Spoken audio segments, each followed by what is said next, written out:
अस्सलाम वालेकुम। आपको आज के प्रोग्राम में खुशामदीद। इंतखाबात का इनेकाद कैसे मुमकिन होगा? सुप्रीम कोर्ट ने सियासतदानों को कुछ और वक्त दे रखा है।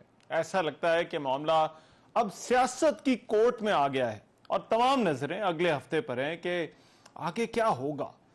इन इंतखाबात का इनेकाद कैसे होगा? क्या इकट्ठे होंगे या अलग अलग? और अगर नहीं होते तो फिर क्या होगा? क्या मामला तौहीन अदालत की तरफ जाएगा या फिर अदालत अमल दरामद के लिए कोई और ऑर्डर जाएगी? वफाकी हुकूमत ने आज practice and procedure bill case में भी फुल कोर्ट बनाने के लिए दरखास्त दायर कर दी है। इस केस में हुकूमत का मुतालबा यह है कि कानून साजी पार्लिमान का इख्तियार है। यह अहम नोयत का आईनी मामला है और माजी में आईनी नोयत के ऐसे मुकदमात के लिए फुल कोर्ट ही तश्कील दिए गए। दूसरी तरफ तहरीक इंसाफ आज मुल्क भर में अदलिया के साथ इज़हार यकजहती के लिए रैलियां निकाल रही है। पीटीआई को इस्लामाबाद में तो रैली की इजाजत नहीं मिली, लेकिन लाहौर में इमरान खान ने रैली की क़यादत खुद की। तहरीक इंसाफ के जो तमाम मरकजी रहनुमा थे वो उनके साथ थे। इमरान खान ने कहा कि अगर इस मुल्क का आइन टूट गया तो मुल्क टूट जाएगा।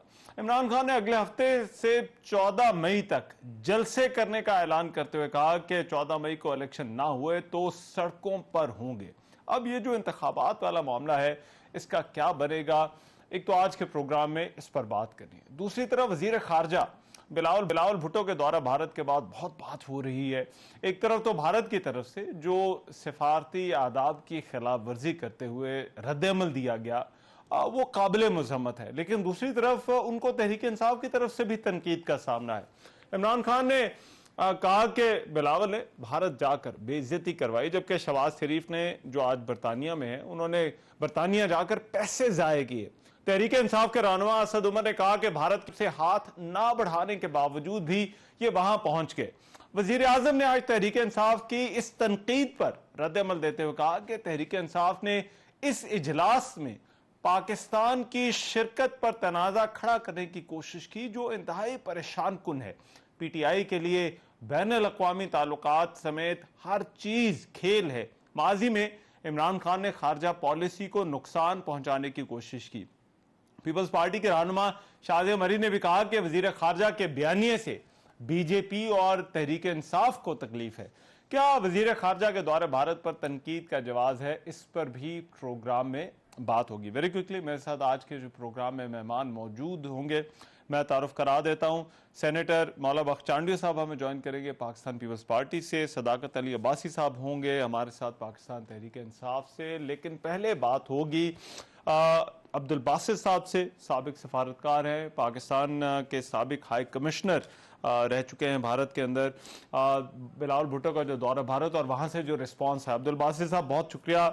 अब्दुल बासित साहब सबसे पहले तो ये फरमाइएगा, ये जो रिएक्शन हम देख रहे हैं, जो रद्द-ए-अमल कल भारत की वजारत खारजा की तरफ से दिया गया बिलावल भुट्टो के दौरे के ऊपर, ये बड़ा गैर मामूली समझा जा रहा है।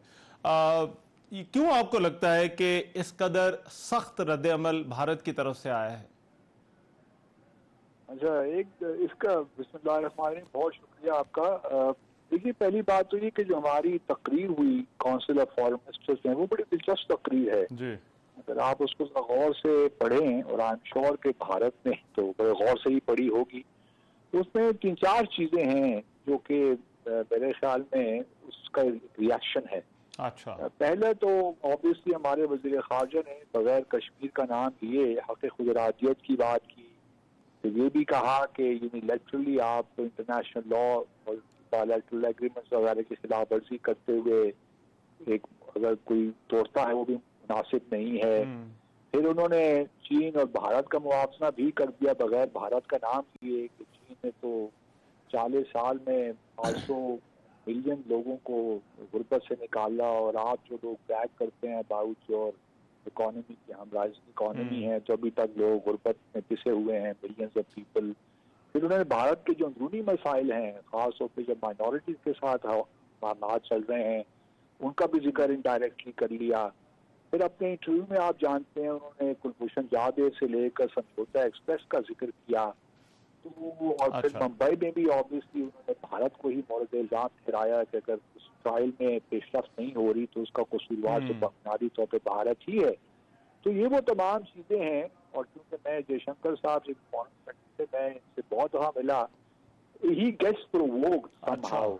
और अब क्योंकि उनका एक मिजाज है कि वो थोड़ा सा प्रोवोक हो जाते हैं कि जो डिप्लोमेसी में एक बहुत बड़ी खराबी पैदा करता है। मैं समझता हूँ डिप्लोमेट को कम अज कम प्रोवोक नहीं होना चाहिए, अपना कंपोजर बरकरार रखना चाहिए। फिर ये भी याद रखें कि अब वो चूंकि सियासतदान भी हो गए हैं और राज्यसभा के मेंबर हैं, डोमेस्टिक कॉन्स्टिट्यूंसी की है और अगले साल इलेक्शंस भी हैं, तो उन्होंने ये रिएक्शन देना था, बताना था कि जी हमने पाकिस्तान को तुर्की बतुर्की जवाब दिया हर चीज का और हम इससे एंगेज नहीं करना चाहते हैं। तो ये आपको लगता है कि ये दोनों लेवल्स के ऊपर हुकूमत और फिर कुछ उनका अपना भी मामला है। मगर अब्दुल बासित साहब ये फरमाइएगा, ये अब पाकिस्तान को लिए थोड़ी सी ये पेचीदगी भी है, मल्टीलेटरल्स हैं एक तरफ और जो है वो दूसरी तरफ भारत के साथ हमारे मामलात भी हैं। तो आपको लगता है कि ये जो जाने का फैसला था मल्टीलेटरल फोरम पर पाकिस्तान की नुमाइंदगी का, वजीर खारजा का खुद जाना,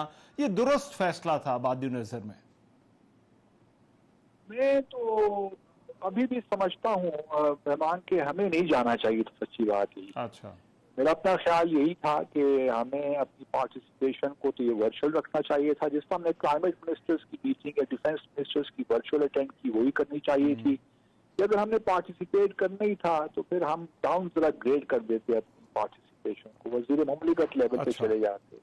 देखिए, हमने जहाँ शंघाई कोऑपरेशन ऑर्गेनाइजेशन की हमारी कमिटमेंट है, दैट इज करेक्ट, लेकिन वहां पे हमने कश्मीर पे भी अपना दुनिया को बताना है कि हमारे मामला ठीक नहीं है और दुनिया को ये भी बताना है कि Bharat is the biggest impediment to regional connectivity, integration और एक लिहाज से जो हॉस्टिलिटी है, चाहे वो चाइना भारत के दरमियान हो, पाकिस्तान भारत के दरमियान हो, तो India is the main problem in SCO।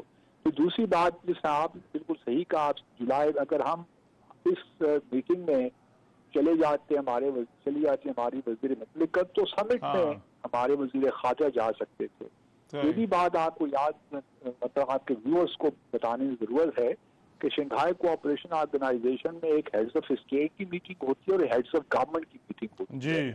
क्योंकि शंघाई कोऑपरेशन ऑर्गेनाइजेशन जब बन रही थी तो उस वक्त जो उसके मेंबर्स थे वो ज्यादातर सारे उनके यहाँ प्रेसिडेंशियल फॉर्म ऑफ गवर्नमेंट है और वहाँ पे प्रेसिडेंट चीफ एग्जीक्यूटिव है। भारत और पाकिस्तान का मामला जरा डिफरेंट है। हमारे यहाँ पार्लियामेंट्री सिस्टम है, हमारे यहाँ prime minister is the head of government और वही चीफ एग्जीक्यूटिव है। मेरा अपना ख्याल ये है कि दोबारा इस किस्म की हाइप क्रिएट करना ज्यादा हमारे इंटरेस्ट में है नहीं। अच्छा, तो मैं तो अगर हूँ और अगर तो प्रेसिडेंट अलवी साहब को मैं भिजवा दूँ समिट जुलाई में, वो क्योंकि फिगर हेड हैं तो कुछ तवक्कुआत भी कोई बहुत ज्यादा नहीं होगी, तो एक यहाँ से बड़ा स्मूथली मामला चला जाएगा। और ये माजी में होता भी रहा है। ठीक, राइट, प्राइम मिनिस्टर का जाना ठीक है। अच्छा, कश्मीरियों के हवाले से अब्दुल बासित साहब बताइएगा, हमारा अब क्योंकि भारत अभी तक तो उसने कोई लचक नहीं दिखाई कश्मीर वाले मामले पर और पाकिस्तान की पोजीशन ये है कि जब तक वो लचक नहीं दिखाई जाएगी बात आगे नहीं चलेगी।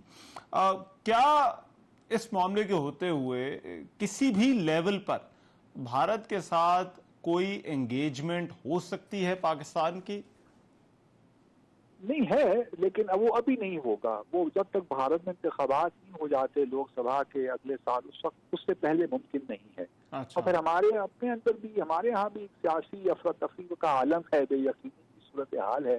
तो हम भी शायद उस पोजीशन में नहीं है कि इस वक्त हम भारत के साथ उन शराइत के बगैर जो हमने पोस्ट 5 अगस्त 2019 के लिए उसके बगैर हम भारत के साथ इंगेज करें, वो भी एक politically not go down for any party as a matter of that. तो हम भी इस पोजीशन में नहीं है और भारत भी नहीं है। लेकिन मैं ये जरूर समझता हूँ कि भारत को 2-3-4 स्टेप्स ऐसे लेने पड़ेंगे। अच्छा। जिसकी वजह से हमें ये एतमाद हो कि अब भारत वाकई संजीदा है इस तनाज़े को हल करने। क्योंकि अगर अभी हमने इंगेज किया बगैर किसी भारत की तरफ से कोई फ्लेक्सिबिलिटी आने के, तो वो तो सुसाइडल होगा। अच्छा। जम्मू और कश्मीर के तनाज़े के लिए हमारे नुक्ते नजर से। तो इस वजह से हमें कम अज कम भारत में 2-3 चीजें, मिसाल के तौर पर हुर्रियत लीडरशिप का रिहा होना बड़ा जरूरी है, वहाँ पे जो काले कवानीन हैं वो हटाएं, फिर जो कश्मीर रिलेटेड CPMs हैं 2005-2007 उनको रिस्टोर करें।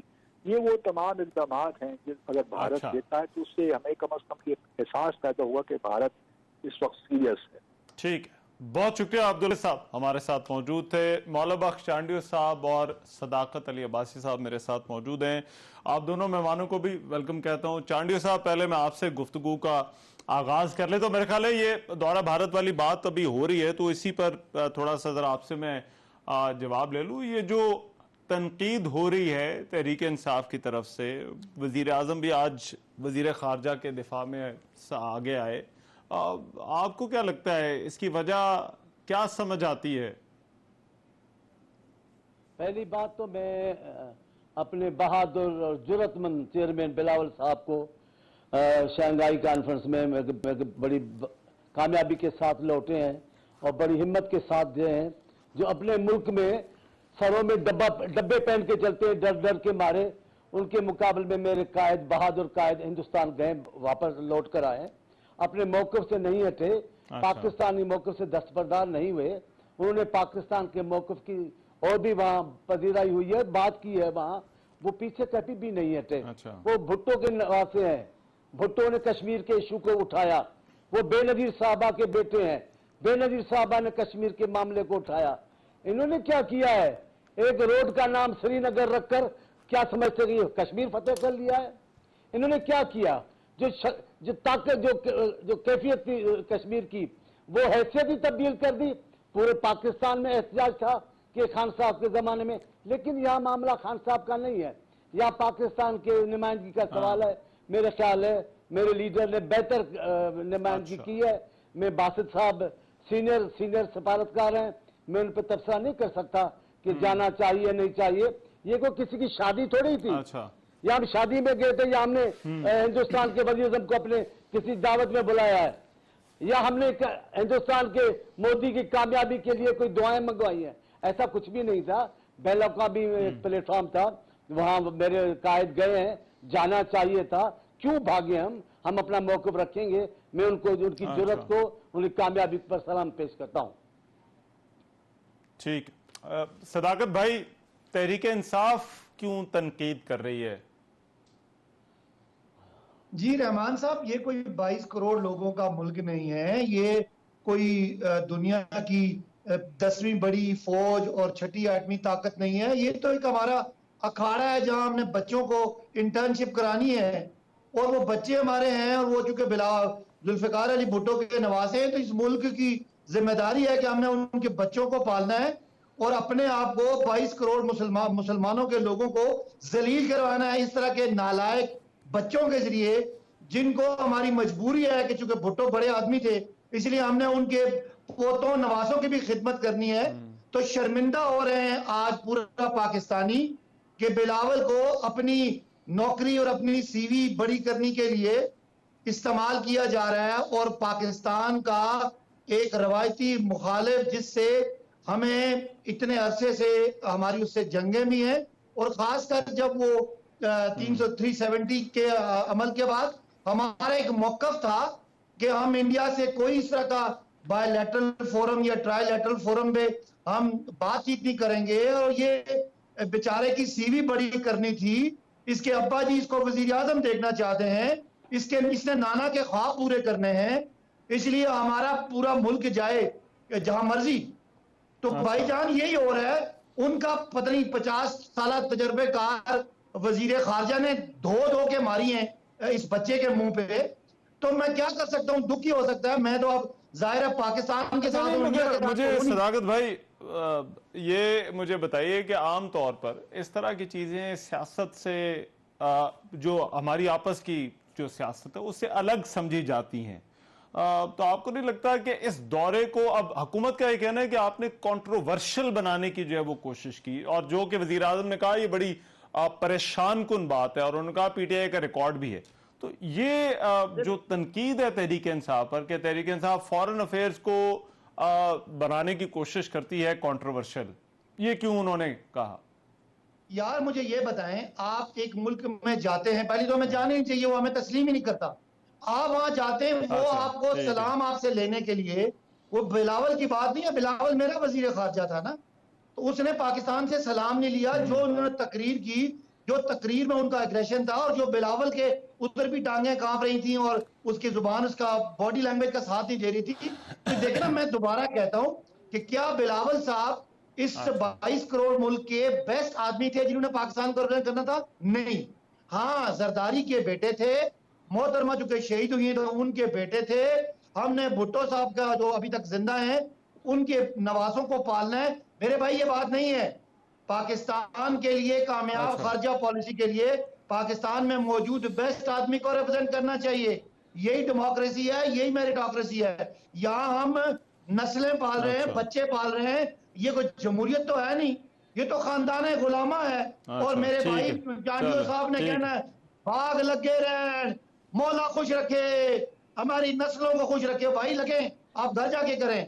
मेरे मुल्क की इज्जत पे एक हमारा दुश्मन अगर वो रोन के चला गया, उसने हमें दहशतगर्द कहा, उसने मेरे वजीर खारजा से हाथ मिलाना गवारा नहीं किया, और मेरे वजीरा भी वहां, वजीर खारजा वहां वो क्या होता है, उनकी तरह से सलाम करते करते, नमस्ते नमस्ते करते वापस आए।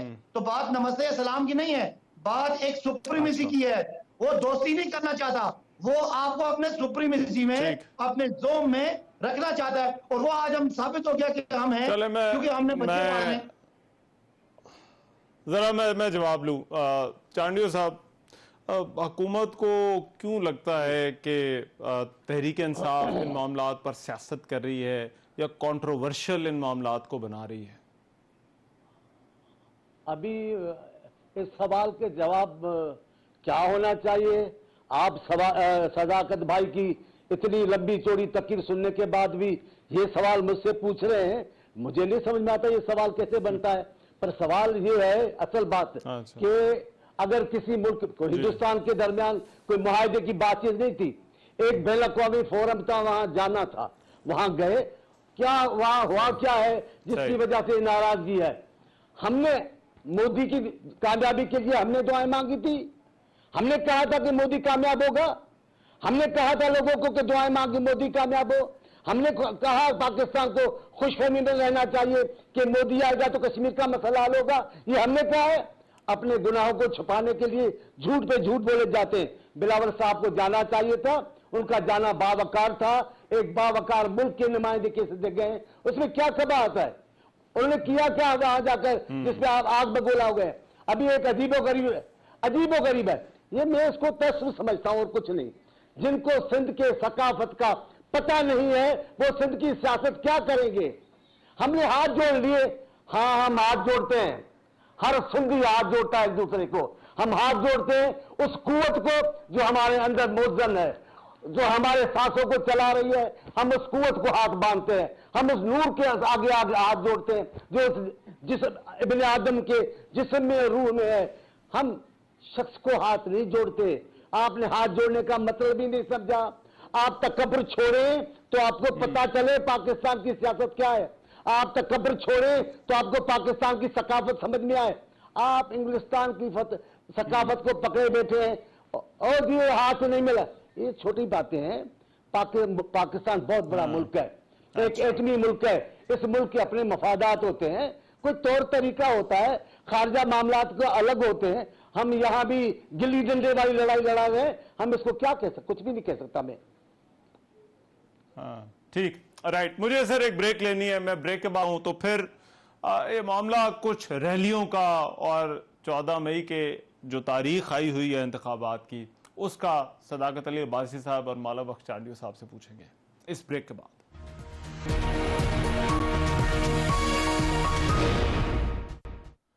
ब्रेक के बाद प्रोग्राम में एक मरतबा फिर से खुशामदीद। जो इंतखाबात वाला मामला है, अब इसमें दो इश्यूज हैं। एक तो ये कि अब आगे इस पर क्या होना है। अदालत ने कहा है कि वो अपने हुक्म पर अमल दरामद करवाएगी, लेकिन किस तरह से, क्या तौहीन अदालत की तरफ ये मामला जाएंगे या फिर कोई और ऑर्डर अमल दरामद के हवाले से अदालत की तरफ से आ सकता है। और दूसरी तरफ तहरीक इंसाफ ये जो रैलियां निकाल रही है, तो क्या इससे कुछ होगा? सदाकत अली अब्बासी साहब, ये बताइएगा, क्या सड़कों पर आने से इंतखाबात मिल जाएंगे पाकिस्तान तहरीक इंसाफ को? जी रहमान साहब, इंतखाबात तो आईनी तौर पे 90 दिन में ड्यू थे, और जब हम असेंबलियां तोड़ रहे थे तो हम यही समझते थे कि पाकिस्तान का मुल्क है, और पीडीएम वाले जितने भी चोर उचक्के हैं, चले कोई बात नहीं है, तो उन्होंने करप्शन की हुई है, लेकिन कम से कम पीपल्स पार्टी वाले, नून वाले इतने जमहूरी हैं कि कम से कम आइन का ख्याल कर लेंगे, और हम अपनी 2 हुकूमतें, क्योंकि मुल्क चल नहीं रहा था, मईशत के बहुत बुरे हालात थे, तो हमने ये समझा कि इन दोनों हुकूमतों को तोड़ के मुल्क को जनरल इलेक्शन की तरफ ले जाया जाए, ताकि मुल्क एक मुआशी बहरान और एक सियासी बहरान में है और उससे निकले। हमें क्या पता था कि ये चोर भी हैं और सीना जोर भी हैं।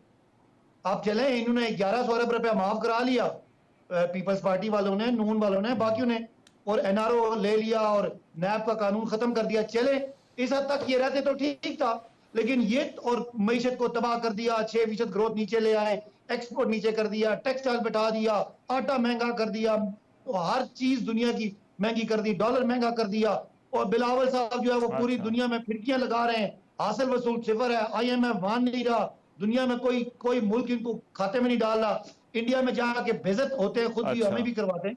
इस सारे के साथ साथ ये यानी अब आइन तोड़ने पे लगे हुए हैं कि इनको नवाज शरीफ साहब की बेटी को और उनके भाई को और जरदारी साहब के बेटे को हम हमेशा के लिए बना दें और इलेक्शन ना कराएं और इनको बैठाएं, और ये भुट्टो साहब बड़े अजीम आदमी थे, उन्होंने कुर्बानियां दी जमहूरियत के लिए, और ये आज चाहते हैं कि जी मुल्क में आइन ना रहे। आपके ख्याल में रैलियों से क्या होगा? रैलियां, लॉन्ग मार्चेस तहरीक इंसाफ पहले भी बहुत कर चुकी है।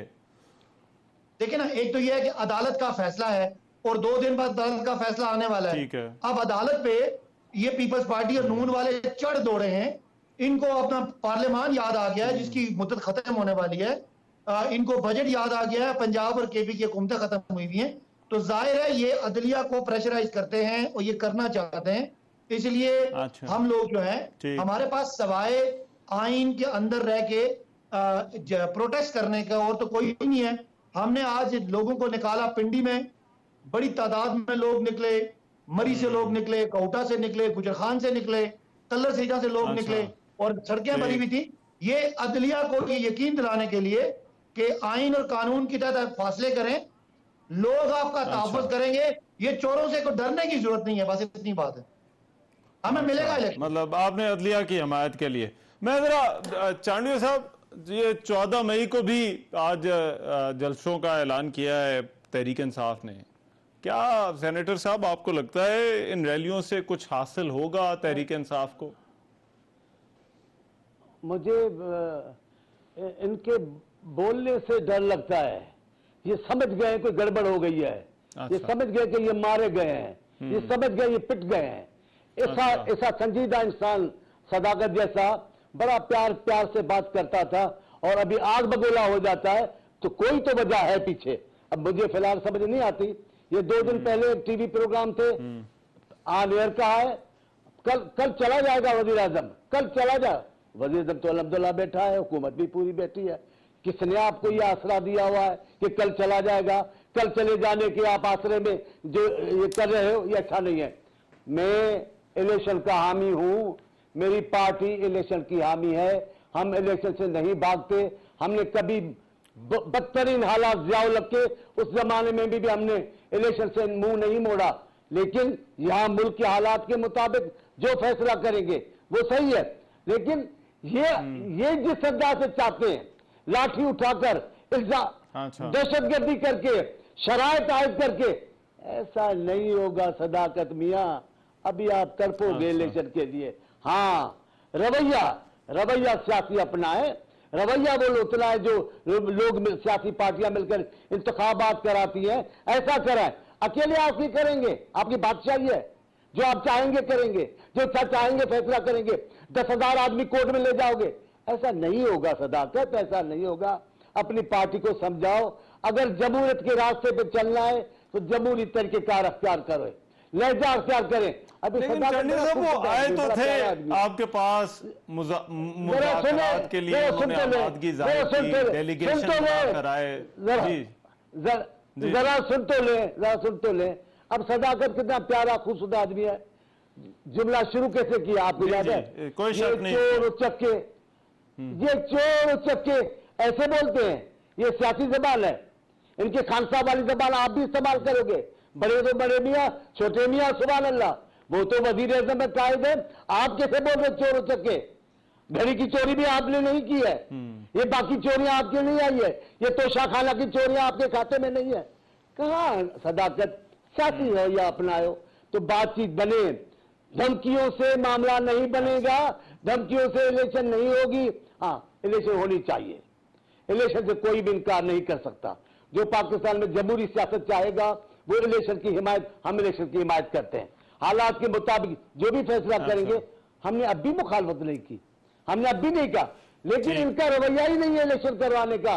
तब तो लड़ाई की तरफ जा रहे हैं, तब तो धमकियों की तरफ जा रहे हैं, तब तो ये रैलियों की, ये क्या की इंतखाबी रैलियां हैं। आप इंतखाबात का ऐलान हो जाएगा फिर रैलियां निकाल लेना, लेकिन चोर चोर उचक्के उचक्के कहकर आपको हासिल कुछ नहीं होगा, क्योंकि घड़ी की चोरी को कोई ज्यादा अरसा नहीं गुजरा। और दूसरी बात मैं बता दूं, आप हमें गालियां तो देते हैं, हम अभी आपको जवाब नहीं देते। हम चोर बेशक हो सकते हैं, बदकिरदार नहीं हो सकते। आप पर जो इल्जाम आते हैं वो बदकिरदारी के, लेकिन हम नहीं चाहते कि इस मामले की तरफ हम जाएं। हम पाकिस्तान की सियासत को खालिद सियासत रहना देना चाहते हैं। आप खामोश रहें, इलेक्शन का फैसला जो होगा, जो इदारे करेंगे, इलेक्शन होगी, हम सब हिस्सा लेंगे, लेकिन खुदा के वास्ते अपना लबो लहजा सियासी इंतखाबी जमहूरियत रखें। अच्छा, ठीक है, राइट। मैं एक ब्रेक ले रहा हूं, ब्रेक के बाद वापस आते हैं। तो ये सवाल कि अब आगे क्या होना क्या है इस मामले का, और हुकूमत के लिए क्या एक बहुत मुश्किल वक्त आने वाला है, इस ब्रेक के बाद आकर पूछते हैं।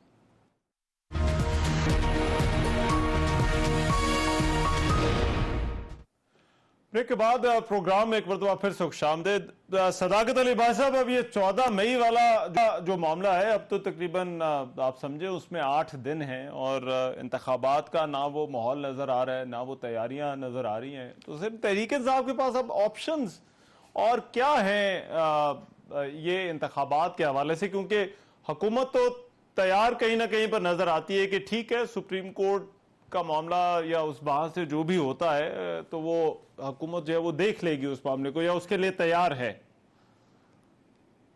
देखिए ना रहमान, तहरीक इंसाफ के पास तो कोई ऐसा इस तरह का तो कोई ऑप्शन नहीं है। हमने अदलिया का फैसला है और उस फैसले के मुताबिक ज़ाहिर है हमें आइन तहफ़्फ़ुज़ देता है कि हमने अपनी चलती हुई 2 हुकूमतें आइन के कानून के ऐन मुताबिक डिसॉल्व किए हैं और हमें इलेक्शन मिलना है। और हमसे मुराद, मैं पीटीआई की बात नहीं कर रहा, मैं तो 2 सूबों की तकरीबन 17-18 करोड़ लोगों की बात कर रहा हूँ, या 17-18 करोड़ लोगों की बात कर रहा हूँ, जो 2 बड़े सूबों में जिन लोगों के पास आज एलियंस बैठे हुए हैं, गैर आईनी लोग बैठे हुए हैं, उनके फैसले कर रहे हैं जो किसी तरह काबिल कबूल नहीं है। तो वो मेरा नहीं ख्याल कि आपको 14 मई के कॉन्सिक्वेंसेज आप मुझसे बेहतर समझते हैं कि हुकूमत ने ब्लेटेंटली तौहीन अदालत की हुई है, तो तौहीन अदालत का जो भी प्रोसीडिंग है वो होगी। और उसके बाद आप भी समझते हैं, मैं भी समझता हूँ कि सुप्रीम कोर्ट के जो एक हतमी फैसला है, हुकूमत का इसमें मौक़िफ़ ये है कि हुकूमत कहती है कि आगे ये टाइम बड़ा क्रूशल आ रहा है, बजट का इशू है, IMF के साथ मामला तय पाने हैं। तो आप असल तो मसला सिर्फ सितंबर का ही है कि सितंबर के शुरू में करवाने हैं, सितंबर के आखिर में, अगर जो पॉसिबल डेट्स जिन पर बात हो रही है। तो आपको नहीं लगता कि हुकूमत को इन चीजों के लिए कुछ वक्त दिया जा सकता है कि फिर सितंबर के मतलब सितंबर में इंतखाबात हो जाए? अच्छा, जो ये सितंबर कर रहे हैं ना, they are living in fools paradise. उनका ख्याल है कि पता नहीं सितंबर में कुछ बदल जाएगा तो लोग इनकी तरह हो जाएंगे, तो इमरान खान पता नहीं नायल हो जाएंगे। ये सारी इनकी वो फर्जी कहानियां हैं जो आप रहमान सुनाया करते थे हमें साल पहले कि शहबाज शरीफ आ गया है, इसहाक डार आ गया है, डॉलर 2 से नीचे जाएगा, बिलावल आज वजीर खारजा बन गया है, दुनिया पाकिस्तान को पैसा फेंकेगी। तो आपको समझ आ गई कि ये इनकी कोई हैसियत किसी तरह थी नहीं, ना है और ना आइंदा रहेगी। और मेरे भाई को बड़ी जमहूरियत और बड़ी सादगी की, हम इनको चोर कहते हैं। मेरे भाई, अगर आप में जुर्रत होती ना तो आप 140 केस इमरान खान पे ना बनाते। ये जमहूरियत नहीं है, आपने तो फसाइयत की इंतहा कर दी। 140 केसेस में आपने तौहीन मजहब का केस, शहबाज शरीफ को लंदन मदीना में किसी ने कहा, आपने केस इमरान खान पे डाल दिया। आपको गद्दारी के केस, दहशतगर्दी के केस आपने बनाए, क्योंकि आप बिल्कुल गैर जमहूरी हैं। आपने भुट्टो के नजरिए को दफन कर दिया है। और आज इन केसेस पर आगे भी सदाकत भाई बात करनी है। रहमान सिर्फ 10 सेकंड मैंने कहा इन केस का है, क्या आपने नैब का कानून तब्दील नहीं किया? क्या आपने 50 करोड़ तक की करप्शन को माफ नहीं किया, खत्म नहीं किया? तो अगर इमरान खान की घड़ी आपको बुरी लगती है, तो जरदारी साहब की लेक्चर्स के बारे में क्या ख्याल है जो उन्होंने तोशाखाना से ली? मैं चांडियो साहब मैं 1 मिनट दीजिएगा। मैं जरा ये जो पार्लियामान और अदलिया के दरमियान इस वक्त मामला है, इस पर जरा पूछना चाह रहा हूं। आप सर बड़े सीनियर पॉलिटिशियन हैं, ये पार्लियामान से जो तकरीरें हो रही हैं, क्या आपको लगता है ये तकारीर होनी चाहिए? पहली बात। और दूसरी बात ये कि ये जो कशीदगी है, ये बहुत लंबा अरसा हो गया, ये अभी तक चल रही है, तो ये खत्म क्यों नहीं हो सकी, या ये कशीदगी कम क्यों नहीं हो रही?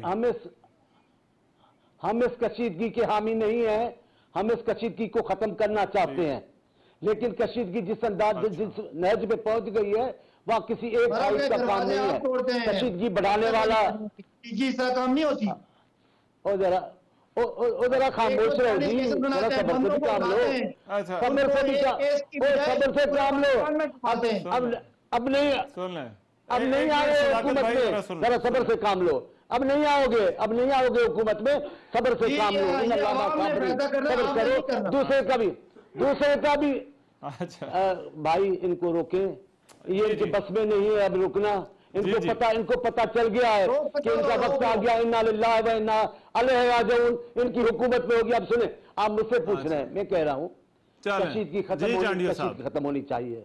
इसमें हुकूमत का भी और अदलिया का भी, दोनों का किरदार बनता है। कुछ हमें करना होगा, कुछ दूसरी साइड पे करना होगा, लेकिन पाकिस्तान की बेहतरी इसी में है कि इस बहरान को खत्म होना चाहिए। इस बहरान को जो हवा दे रहे हैं, वो पाकिस्तान के बखेर देना चाहते हैं। हम चाहते हैं, हमारी हालत क्या थी जब भुट्टो साहब को फांसी दी? पूरी दुनिया ने कहा वो हमारे साथ जुल्म हुआ था। जस्टिस जिन्होंने सजाएं दी, उन्होंने कहा कि भुट्टो के साथ जुल्म हुआ है। हमने इस अंदाज से तरीकेकार नहीं अपनाया, हमने ऐसे नहीं किया। बीबी को जिस अंदाज से सजाएं दिलवाई गई, वो भी आपके सामने है। हमने ऐसा नहीं कहा। अभी भी हम कहते हैं, हाँ ये तो बड़े पाक दामन है, आसिफ साहब करते रहते हैं, आसिफ साहब की धूल को नहीं पहुंच सकते।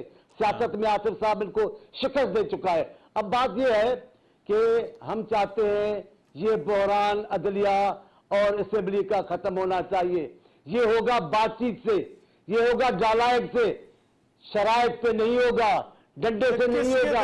डंडा चलेगा, जी अदलिया बात करेगी, पाकिस्तान के तमाम सियासी लोग बैठेंगे, एक टेबल पे आ जाएंगे। हम एक दूसरे के दुश्मन तो नहीं है, हिंदुस्तान के साथ बैठ सकते हैं, चाइना अपने मुखालफों के साथ बैठ सकता है, अंग्रेज अपने दुश्मनों के साथ बैठ सकते हैं, रूस अपने दुश्मनों के साथ बैठ सकता है। हम अपने मुल्क के इदारों के साथ क्यों नहीं बैठ सकते?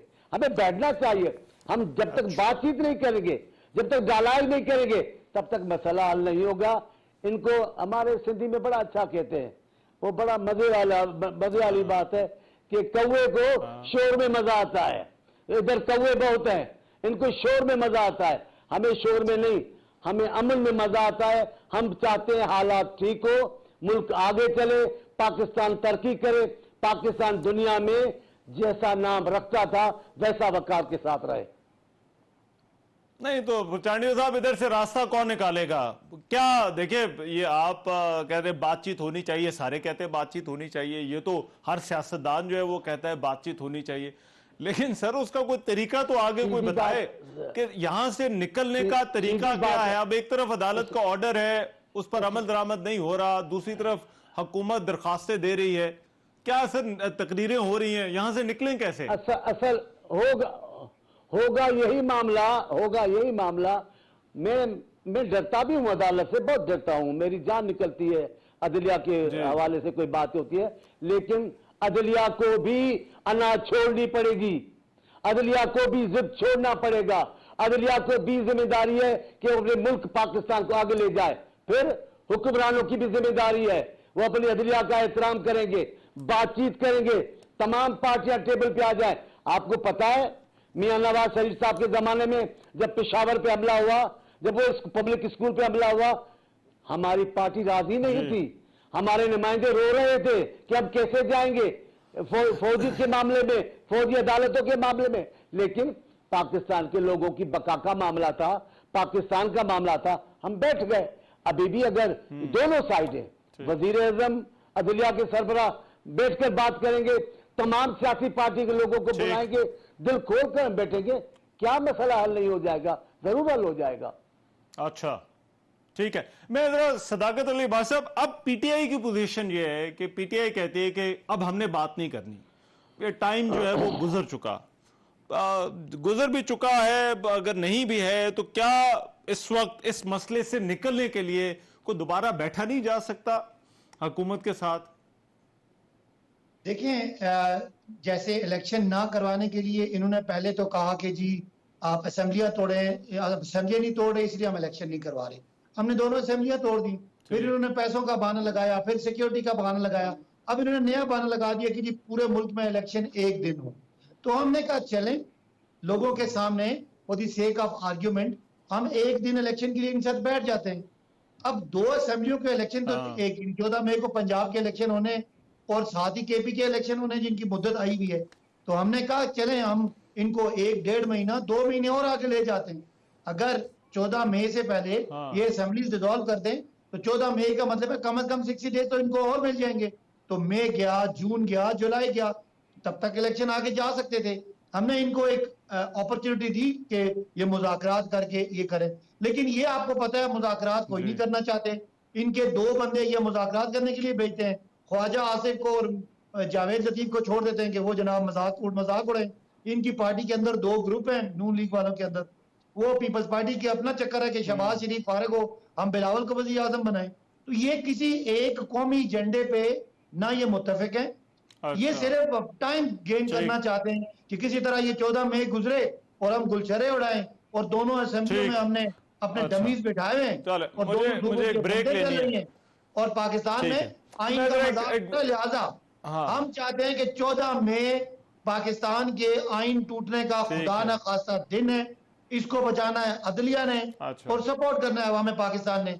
आज ऑल अक्रॉस पाकिस्तान लोग। चलो मैं जरा एक ब्रेक के बाद एक ब्रेक के बाद सर आ रहा हूं, एक ब्रेक के बाद आ रहा हूं, कंटिन्यू कीजिएगा। यही के आइन वाला जो मामला है, आज खान साहब ने भी अपनी तकरीर के अंदर कहा है, तो 14 मई की तारीख गुजर जाती है तो फिर क्या होगा, इस ब्रेक के बाद।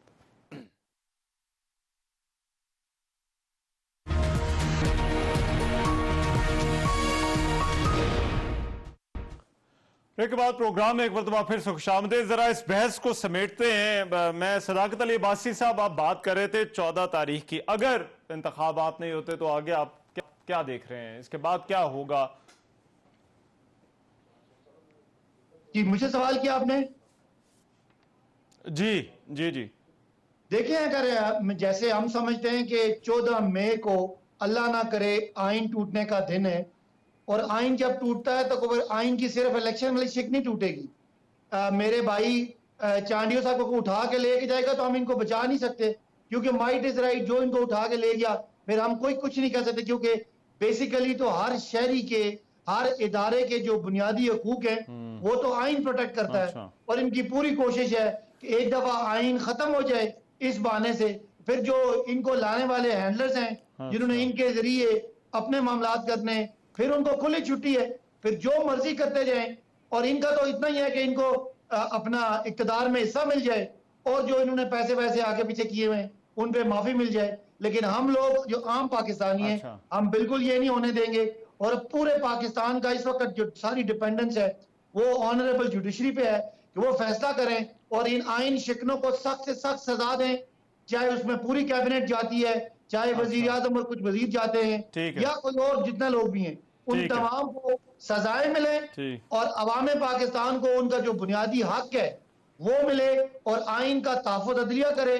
और अगर ये डंडा और सोटा और ये उस तरह डराते हैं तो फिर इंशाअल्लाह हम लोग हैं अदलिया के फैसले को इम्प्लीमेंट करने के लिए। अच्छा। अवाम हमारे साथ है, इंशाअल्लाह उसको निकालेंगे। अच्छा, ठीक है। सेनेटर साहब, सर ये बताइए ज़रा, थोड़ी हमारी रहनुमाई कीजिए कि अगर ये 14 तारीख को इंतखाब नहीं होता, हुकूमत तैयार है जो है वो इसके कंसिक्वेंसेस या इसके नताइज से निमटने के लिए?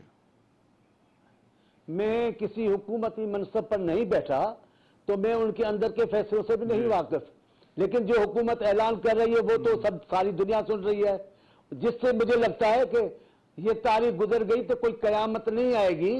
पाकिस्तान में इंतखाबात के लिए एक नई तारीख भी आती है। कई बार ऐसे बहरान आए हैं कि इंतखाबात मुलतवी हुए हैं, लेकिन इंतखाबात को आप धांधली के लिए तो इस्तेमाल नहीं करेंगे। अब तो वहां आपका वो अंकल, चाचा, डेडी सब चले गए। अब इंतखाब इसलिए आप डरते हो। हम कहते हैं इंतखाब अपने टाइम पर हो।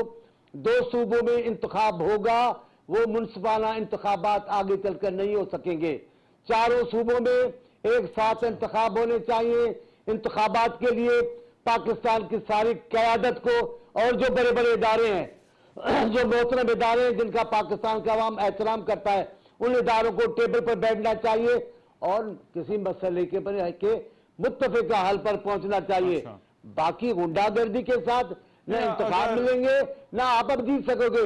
आपका बाजवा गया, अगर अब बाजवा अभी नहीं है, जी। आपका ISI का चीफ अभी नहीं है, अब पाकिस्तान के अफसरान वहां बैठे हैं। अब आप खुदा के वास्ते रोना धोना छोड़ो, टेबल पे आओ, सारे सियासी लोग बैठो, बातचीत करो। लेकिन चांडियो साहब, अगर कोई